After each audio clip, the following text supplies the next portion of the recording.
Düzce'de etkili olan bunaltıcı sıcak hava, vatandaşları serinlemek için doğal alanlara yönlendiriyor. Sarıkaya Mağarası hem doğal güzelliği hem de serin havasıyla ziyaretçilerin ilgi odağı oldu. Mağarayı ziyaret eden Melih Bektaş, yoğun bir hareketlilik yaşandığını belirterek, iniş ve çıkış sırasında ziyaretçilerin dikkatli olması gerektiğini söyledi.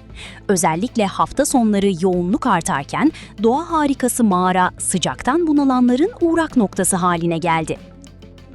İnsanlar tabii serinlemek, bugün yaklaşık 2 gündür Düzce'de yoğun bir sıcak var. 2 gündür serinlemek amacıyla Sarıkaya'ya gelmişler. Bayağı bir yoğunluk var.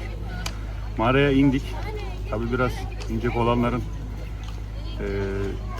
ciğer tempolarına dikkat etmeleri lazım. Biraz yorucu çünkü. Ama gayet serin.